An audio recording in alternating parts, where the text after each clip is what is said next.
What's going on, everyone? Hope that y'all are doing well. Welcome back to the JT Sports Podcast. I'm your host, JT. I want to start this episode off talking about Auburn football.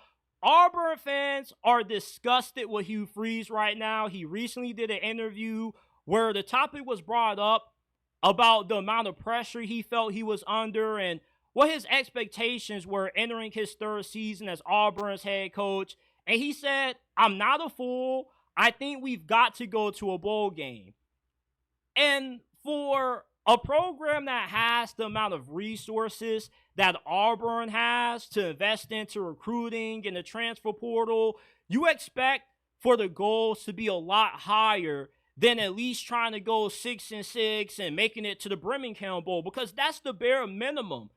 And even if Hugh Freeze doesn't believe that his squad is where they need to be in order to be a lot better than a bowl-eligible team, you don't have to flat out be honest about it. You could kind of keep that to yourself and give your normal coaches speak answer. You could have said that we're trying to win as many games as possible, instead of lowering the bar to where your fan base doesn't even believe that you have trust that your roster is good enough to be competitive this year. And Brian Harsin's put this program in a really bad spot to where when Hugh Freeze took this job, in my opinion, this was never going to be a 3-year rebuild. It was always going to take 4 years to turn this thing around. And Hugh Freeze even alluded to that in this interview. He said that the past recruiting classes that were brought in before him weren't even top 25, which he was wrong about that. They were in the top 25, but I feel he misspoke. What I believe he was trying to say is that the past recruiting classes that Brian Harsin's brought in weren't good enough to be competitive in the deepest conference in college football, which he was right. Brian Harsin's tried to recruit at Auburn like he was recruiting at Boise State. He tried to get a bunch of 3-stars and turn them into studs. He under-recruited the offensive line. He didn't care about recruiting at all in this show, because before he got fired, Auburn was dead last in the SEC in recruiting, and the first recruiting class he brought in was one of the worst that they've had in the last decade. Now, of how well Hugh Freeze has recruited his first 2 years as the head coach at Auburn, it sets them up to get more of those guys on the field this year, along with the veterans that they have sprinkled in that are going to be playing. And then it sets you up for what should be a really big 2026 campaign. This year, I feel what the realistic expectation should be for Auburn at least should be winning 8 games, because it's not like you have a completely young roster. You do have a lot of veterans on defense. You got one of the better offensive lines that you've had in the last couple of years. If you can get some competent quarterback play out of either Jackson Arnold or Deuce Knight, you're definitely going to be able to be a lot better than, what Hugh Freeze made this team out to be in his comments in this interview. And the situation that Hugh Freeze is in right now at Auburn gives me reminiscent shades of the situation Billy Napier was in around this same time last year. Remember, he was on the hot seat. Florida had regressed in the win column. They went from 6-7 year one to 5-7 in year two. Same thing just happened with Hugh Freeze as well. You had a similar situation at quarterback. Graham Mertz, a veteran, he started a few games but wasn't that good at Wisconsin. You had the freshman phenom and DJ Lagway. You got that in Jackson Arnold and Deuce Knight. And with how tough Florida's schedule looked on paper, you didn't think Billy Napier had a chance in hell at being able to survive another year. But he was able to exceed expectations, and he won 8 games, and we could see the same thing happen for Hugh Freeze this year at Auburn. Auburn isn't a sinking ship. He's done things the right way in terms of recruiting, how he has gone about utilizing the transfer portal, but Auburn fans are getting a little bit restless now where you want to see a more return on your investment. And that's understandable, which is why I don't fault Auburn fans for feeling the way that they do about these comments. It doesn't really give you any more hope about this team that you've had in the last couple of years. You want this team to be back competing for national championships. You look at your arch rival Alabama and you're telling yourself, why can't we be as good as them when we have nearly similar resources to what they do? And you get tired of losing to them in the Iron Bowl. You know, eventually you want to start seeing the ROI with Hugh Freeze. When you made the hire, you already got a little bit of backlash for it because of what went wrong during his tenure at Ole Miss. And he was supposed to be the Nick Saban stopper. But, you know, his first 2 years have been a little bit of a disappointment. He's known to be an offensive guru. So he should be able to elevate the amount of talent that he has on this team. But with how deep this conference is now, it's going to be a 4-year process for Hugh Freeze at Auburn. I believe this year they'll go 7-5, 8-4 is their ceiling. And then 2026, when you get Deuce Knight in his second year or Jackson Arnold in his second year under Hugh Freeze, and you get more of your younger talent developed and they're a lot bigger, that's really when you can make that big push for the SEC title and potentially a playoff spot. It's the same situation that Florida finds themselves in right now. Success doesn't happen overnight, and it doesn't seem to happen in 3 years in the SEC. Yeah, you've seen Rhett Lashley and Curt Cignetti have a lot of success early during their tenures with their new programs, but they're not coaching in the SEC. The SEC is just such a different animal, especially like last year when you saw Auburn lose a lot of one-possession games. And if they would have had better quarterback play, things would have looked a lot differently. We saw Florida have a lot of those similar troubles year 2 under Billy Napier. I just see a lot of overlap between where Billy Napier was in 2024 and where Hugh Freeze is right now, entering his 3rd season at Auburn. That's why I'm more bullish on the future of Auburn than what most are. You got to understand that progress isn't always linear. Sometimes you got to take 2 steps backwards to take 10 steps forward. And I believe Billy Napier even said this when he was doing an interview with Josh Pate last year, and we saw that happen on the field. But with these comments, though, you know, I'm a little bit disappointed in them myself. You don't have to flat out say, yeah, we're aiming to make it to the Birmingham Bowl when bowl games are considered to be meaningless now. So getting to a bowl game shouldn't really be what the expectations are. You could have just said our expectations or what everybody else's expectations are to compete for a national championship, even if you don't believe that. But to just say we're trying to make it to a bowl game, it's just really disappointing because it shows that you don't really trust your team that much. And as a player, I'll be looking at him a little bit different after making these comments. You don't think we're that good, coach? If you haven't already, smash that like button, subscribe to the channel, turn on post notifications so you don't miss when we drop new content. I, like most people, believe that Florida can be a playoff team this year, but in order for them to get a spot in the CFP, they have to beat either Texas or Georgia. Who do they have the better shot at being able to beat?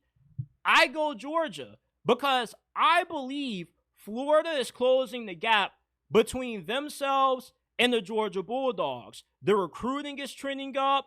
Billy Napier is bringing in a class that was ranked 7th in this past recruiting cycle. Georgia finished 2nd. And from a talent standpoint, Florida has advantages over Georgia this year at several different positions. You have the better quarterback with DJ Lagway compared to Gunnar Stockton. Both of these guys are still relatively unproven, but we have a larger sample size of DJ Lagway based off how well he played against LSU and Ole Miss. than we do Gunnar Stockton, who only played like a few quarters in the SEC championship and against Notre Dame in the college football playoffs. I give DJ Lagway the benefit of a doubt because of the upside and how poised he looked despite playing through an injury. I get the stats don't look that pretty with DJ Lagway's true freshman season, but what if he was fully healthy? And that's why I think he'll turn into one of the best quarterbacks in college football. I'm not riding off Gunnar Stockton. I just need to see a little bit more. Florida also has a more proven rushing attack going into this year than what Georgia did. Georgia had one of the worst run games in college football last year. Meanwhile, Florida was in the middle of the pack, and Florida's offensive line isn't too far off from Georgia's. I still would give the edge to Georgia's offensive line being better, but Florida has offensive tackle Austin Barber, who is projected to be a first-round pick in 2026. You got All-American center Jake Slaughter, who returns for one more year. And on the defense side of the football, Florida's defensive line and pass rush is better than Georgia's this year because they have more proven production. And I think they're just outright more talented than Georgia on the line of scrimmage on the D-line. You got defensive tackle Caleb Banks, who in my eyes is the best defensive tackle in college football going into this year. He reminds me a lot of Jalen Carter. You got edge rushers, Tyreek Sapp and George Grubbs Jr., which Tyreek Sapp, when he declares, he also will be a potential first-round pick. So when Florida plays Georgia this year, they're not going into this game outmanned in a mismatch. No, they have some favorable advantages compared to Georgia this year than what they've had in years past under Billy Napier. Now, there still are a good amount of areas that Florida is lacking in, especially on defense. Georgia has better linebackers. Raylan Wilson and C.J. Allen may be the best linebacker duo in college football. They're freakishly athletic. They're well-rounded. They're good against the run. They're good against the pass as well. And I love Miles Graham and Grayson Howard, but Georgia's linebacker unit is just on a different level. I also like their secondary a lot more. Yeah, Florida returns a lot more production in their secondary than Georgia, but I love Dalen Everett. He's a stud. Daniel Harris should have a breakout season along with safety KJ Bolden. He's another freakish athlete that they have on that side of the ball. Overall, though, the gap between Florida and Georgia has greatly closed based off how well Florida has recruited and what they have coming into this season on offense and defense as well. I wouldn't be shocked if we saw Georgia fall to Florida for the first time under Billy Napier. Who knows? If DJ Lagway was able to play against Georgia for the entirety of that game, that might have been a completely different ball game than what we saw. But Florida showed a lot of fight when they played Georgia last year. And I think that's an indicator that this program is starting to get really close to now leveling the playing field between them and their biggest rival. There's a reason why the media is really high on Florida. Florida's getting playoff projections and they're able to live up to it. Then if you're a Georgia fan, you got no choice but to start viewing Florida a little bit more seriously. And I know when you guys are watching this, you're going to be commenting saying, oh, JT, you're tripping, you're drinking the Kool-Aid. Hey, I got some blue Powerade here, some blue Kool-Aid, and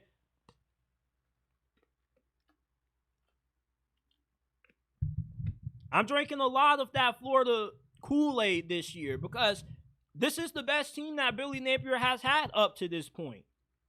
And I'm one of the firm believers that believe history doesn't determine the outcome of football games. Just because Florida has come up small against Georgia these last couple of years doesn't mean that it's a guarantee to happen for infinity. Eventually, Florida's going to be at a level where they'll be able to beat Georgia. And I feel this is the year. And the reason why I feel they have to beat either Georgia or Texas to get into the playoffs is because right now I have them going 9-3 with losses to both of these two teams. And although you can still get into the CFP as a 3-loss team, the committee came damn close to putting in 3-loss Ole Miss and Alabama. But if Florida can find a way to beat either Georgia or Texas, then they'll be a 10-2 ball club. And I think that Auburn ensures they'll get a spot in the college football playoffs this year, which Georgia playing them gives them the best chance to do so. Texas is just loaded all across the board. I don't think the Longhorns have too many weaknesses, especially with Arch Manning at quarterback. But Florida does play them at home. But Georgia, though, they just are a little bit down this year. They have more question marks than what you normally have been accustomed to seeing out of this team in years past, which is why I think Georgia has a good shot of losing to the Gators this year.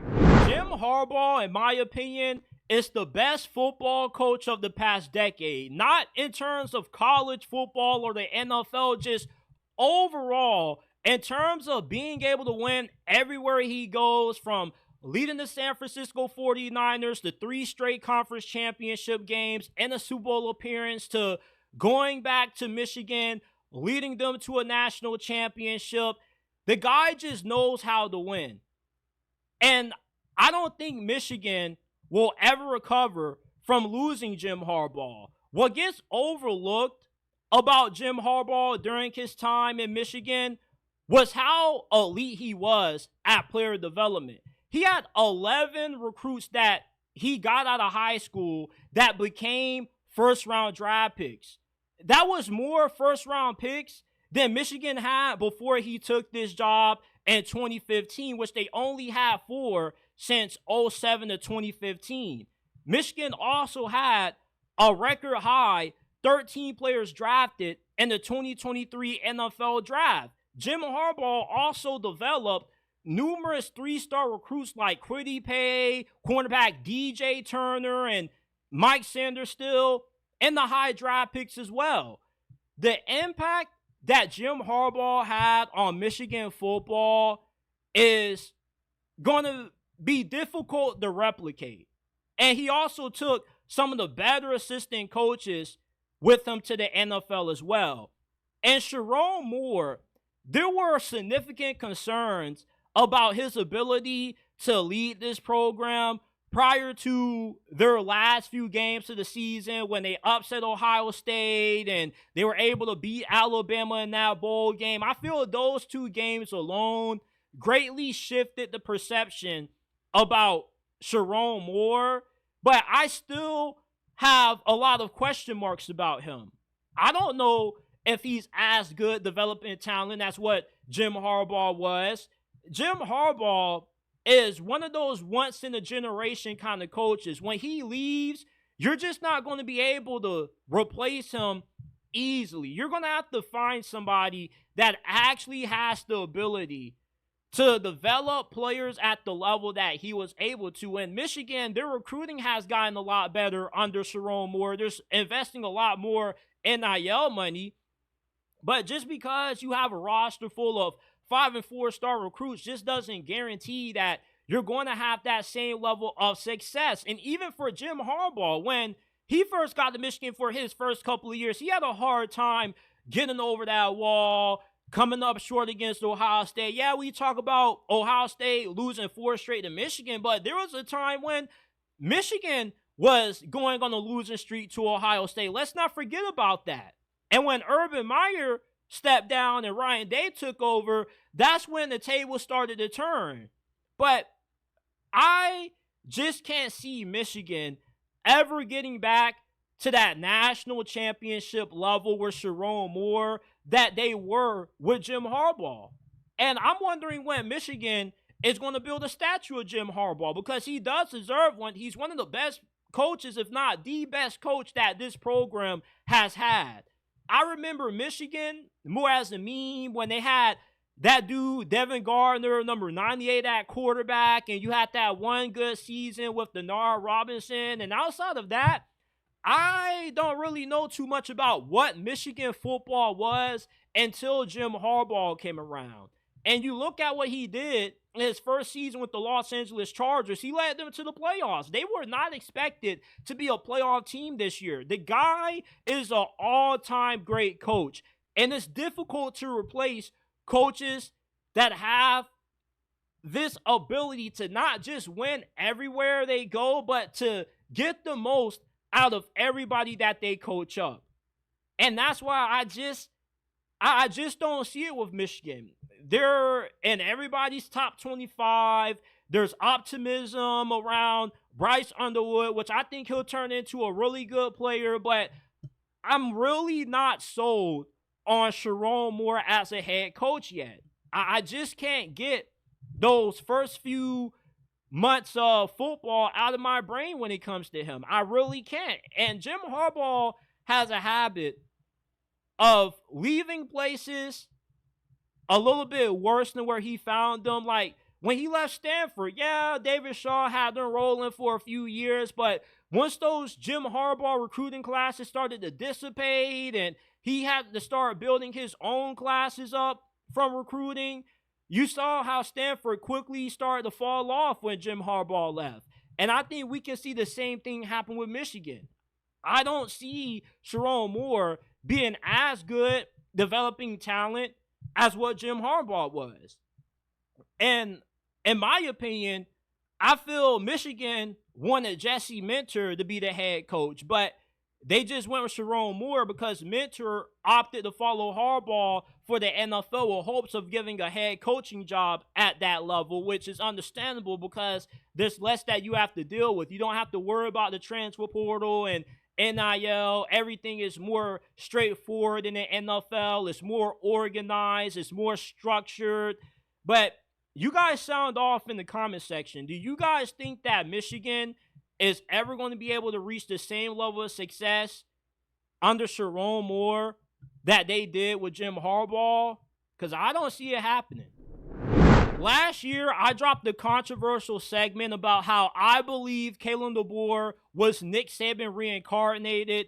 And after seeing how his first year at Alabama went, going 9-4, having a few upset losses to Vandy, Oklahoma, and Michigan, I got a bunch of people that are now commenting under that video saying, oh, I bet you feel stupid for saying this now. I bet you don't believe in Kalen DeBoer that much anymore. No. You guys got it completely wrong. I still believe that Kalen DeBoer is Nick Saban 2.0. Nick Saban, his first year at Alabama, he lost to Louisiana Monroe. That's way worse than any loss Kalen DeBoer took last season. Kalen DeBoer still, in spite of how big of a disappointment year one was for him in Tuscaloosa, he finished 4-1 against teams in the top 25.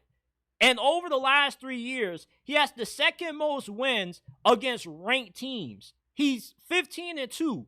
He has wins over some of the consensus top 5 coaches in college football. He's beaten Dan Lanning twice, Steve Sarkisian twice. He beat Kirby Smart and Brian Kelly last year. The guy is an elite big game coach.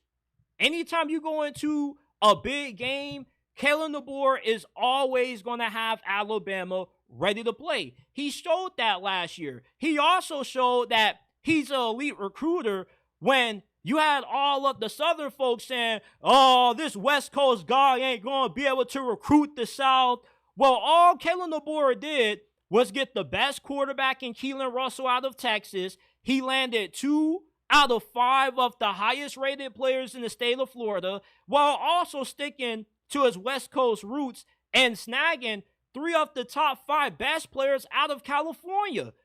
He has the same recruiting prowess that Nick Saban had.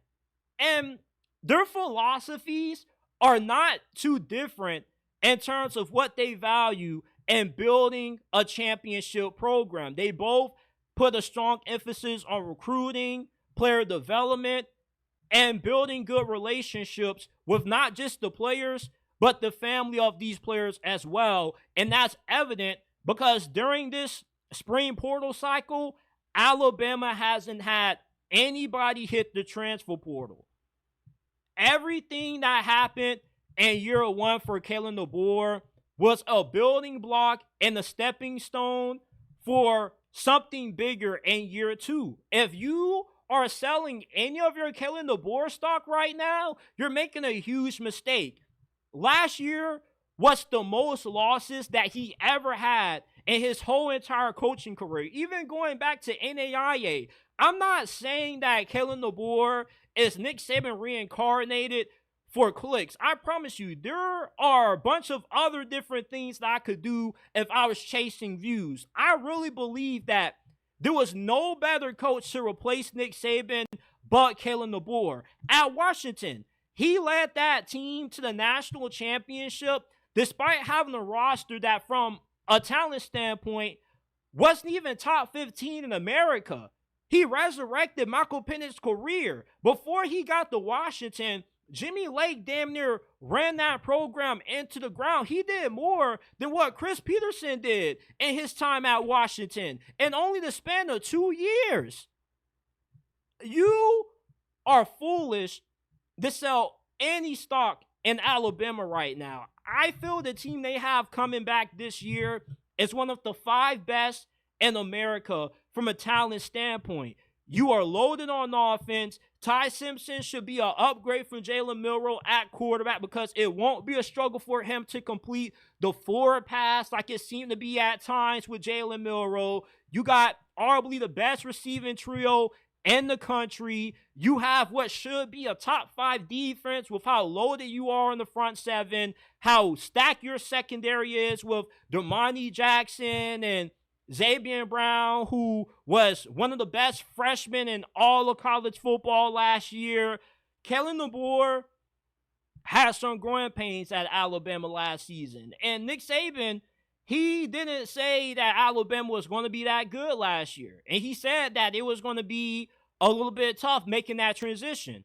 And remember, Kalen DeBoer took this Alabama job late during the coaching carousel. He wasn't able to bring in a true portal class. He wasn't able to, reshape this roster, the best fit his philosophy from a schematic standpoint. He had to make deal with what was available. That's why he didn't want a lot of guys to transfer. He wanted to try to make it work. And ultimately, with Jalen Milroe, he got the most out of him that he could, but he just wasn't a good fit in his system.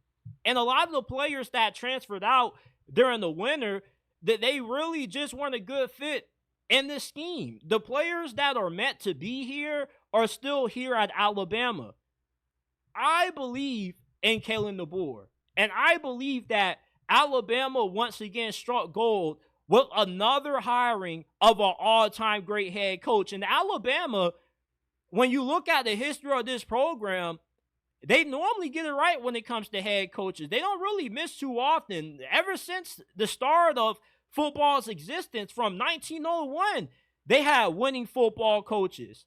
So I don't really expect anything to change that much out of Kalen DeBoer. I do expect that he will have Alabama playing in the college football playoffs this year, competing for a national title. He will go on to win not 1, not 2, but multiple, maybe 3, 4 national championships. Will he be able to rattle off the amount of natties that Nick Saban did? No, but that's just because of the new landscape with NIL and the portal. It's hard to have that kind of depth to just run the gauntlet like that. But overall, I don't feel any differently about Kalen DeBoer today as I did when he first got hired by Alabama. I watched nearly every single game that Kalen DeBoer coached at Washington. He was helping me pay my tuition my junior year of college. And I won a lot of money betting on him.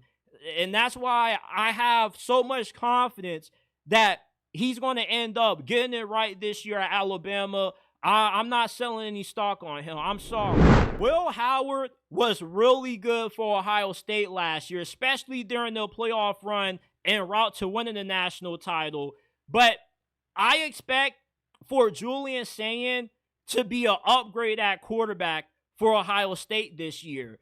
He throws with elite anticipation. He throws guys open. He has really elite accuracy and great touch on the ball, which is going to help Jeremiah Smith put up monster numbers for him to be a potential Heisman finalist this year. It's hard for a guy like Jeremiah Smith to be a Heisman contender when you have so many other mouths to feed in this offense with Cornell Tate. You also got Ennis, who should be in for a breakout season as well.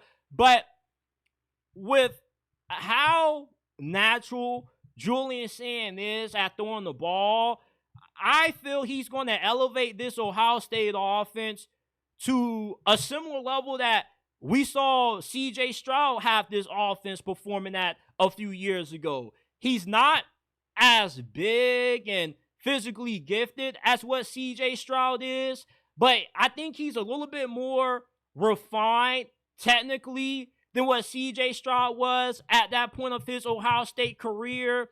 And he's a smooth operator in the pocket. During that spring game, I saw a pretty big gap between him and the other quarterback that he's competing against. I still don't understand why folks think that this quarterback battle is still ongoing. I think after that spring game, Julian Sayin more than showed that he's QB1 for this season. And he was recruited by Nick Saban. Nick Saban won with every single quarterback that he started at Alabama, but the first one that he inherited. And even then, he went 12-2 of him. Nick Saban just has an eye for the quarterback position. So if Nick Saban tapped Julian Sayin as being the next savior of Alabama football in terms of their quarterback position, then I'm pretty confident that Ryan Day and Brian Hartline are going to be able to maximize the talent that Julian Sayin possesses, because he's just such a smooth thrower of the football, to where with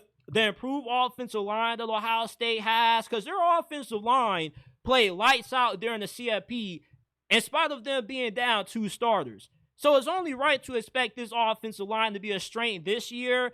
And with everything they have at wide receiver, look, we talk about Jeremiah Smith being a Heisman contender. Julian Sayin could be a Heisman contender as well this year. He has a lot of weapons. He has a good supporting cast around him. He has the talent to be easily the best quarterback in the Big Ten this year. There's not a lot of proven quarterbacks in this conference right now. Do you think Dante Moore is going to be better than Julian Sayin? Do you think that the kid from Washington is going to be better than Julian Sayin? Do you think Aiden Childs takes that next step? I don't know, but right now, I love what I've seen out of Julian Sayin. There's just so much that he brings to the table this year at quarterback for the Buckeyes that they didn't really get out of Will Howard. Like, Will Howard was a tough kid, big, physical, gritty runner. He had a pretty good arm, but he didn't throw guys open. Julian Sayin is going to make these Ohio State receivers better. He's going to have better ball placement. You're going to be better throwing the ball down the field with more efficiency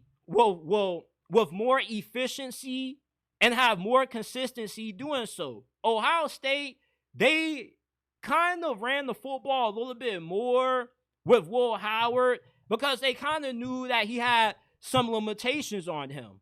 And somewhat, if we're being honest, they kind of just got Will Howard because he was the best quarterback they could get at that point in the transfer portal. With Julian Sayin, though, you got somebody that has sat for a year, that has waited his turn when he probably could have started on several other Power 4 programs last year. I think Julian Sayin is going to change a lot for an offense that was already arguably the best in college football last year. He has that kind of potential where I see a lot of C.J. Stroud in his game. So I think that Julian Sayin, that quarterback for the Buckeyes this year, is going to boost this offense a lot higher than what we didn't even know they were capable of. I don't see Tennessee being a top 25 team this year. And I want to give my concerns that I have with the Vols going into this year for why I feel this way. Firstly, the quarterback position. This is a huge question mark. And it's not all because they lost Nico. Even if he would have stayed, I still would have had questions with this position because he wasn't that good last year. And I find it ironic how I was telling you Tennessee fans this all throughout 2024, but you guys called me a hater. But now with him being gone, you want to say, oh yeah, he was overrated, but whatever. You get Joey Aguilar, who transfers from Appalachian State, and he was pretty productive his last 2 years as a starter for App State. But going to Tennessee is going to be an adjustment period for him, because you don't play quarterback in this offense the same way you would playing in a more traditional spread offense. You have to go through your reads a lot differently. Your dropbacks are a lot different than normal. You kind of got to relearn how to play quarterback when you play in this Josh Heupel system. And my biggest question isn't really, can Joey Aguilar adapt? It really is, how good is he going to be taking a step up in competition? Because anytime App State went up against Power 4 opponents, Joey Aguilar struggled. And also, can he prove to be an upgrade over Nico? You're not going to go that far this season as what you did last year if you get quarterback play that's the equivalent to what Nico gave you, because it kind of would be seen as a lateral move.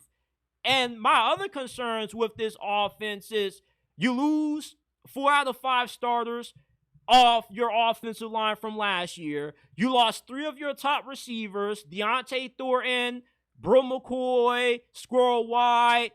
You got Chris Brazil coming back, who was a transfer that you got out of Tulane last year. He should have a breakout season along with Mike Matthews. So I don't think you're hurting too bad at wide receiver, but you definitely don't have a lot of depth at that position. And then defensively, I'm not worried about your defensive line. That should still be a strength despite you losing James Pierce Jr. and a few other talented players on that side. You rotated a lot of bodies on the D-line. So you have a lot of guys who are going to be starting this year who already were pretty productive last year. My question lies with Tennessee's secondary, though. Your start cornerback, Jamal McCoy, who was a first-team All-American last year, he tore his ACL at the start of this offseason during training, and he's expected to return, but we don't know when at this point this season he's going to return. Now, you did bring in former Colorado cornerback Colton Hood, who was really good for Coach Prime, but even with them, you still are cut short at the cornerback position. And overall, I think the ceiling for Tennessee this year is 8-4, 9-3 at best. But the floor for the Vols is 6-6. Because you are not at the level yet where you recruited well enough to simply reload. Your offensive line has question marks. You're thin at receiver. You're thin at corner.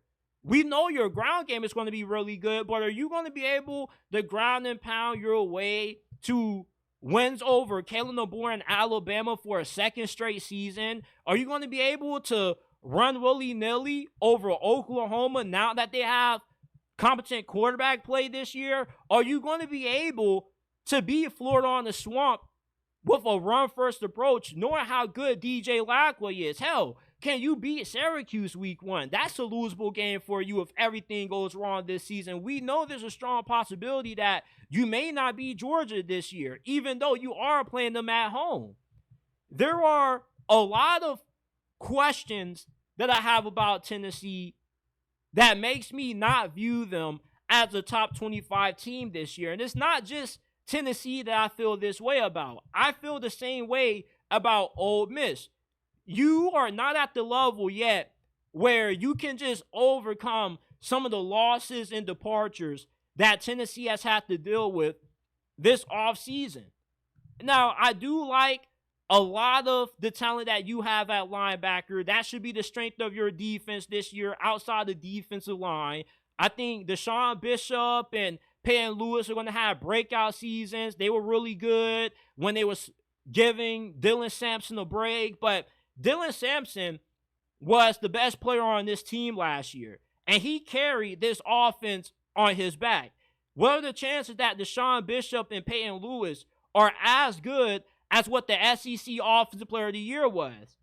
I'm not going to make any assumptions, but it's kind of hard to replicate the kind of season that Dylan Sampson had. It was one of, if not the best running back season in the history of this program. And your offensive line was really good run blocking, but they weren't that good from a pass pro standpoint.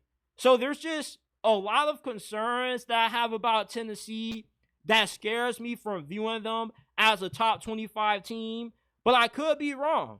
And if I am wrong, I got no problem coming on here and admitting that I'm wrong, but I think it's more likely that Tennessee goes 7-5, 8-4, than it is them pulling off another double-digit winning season.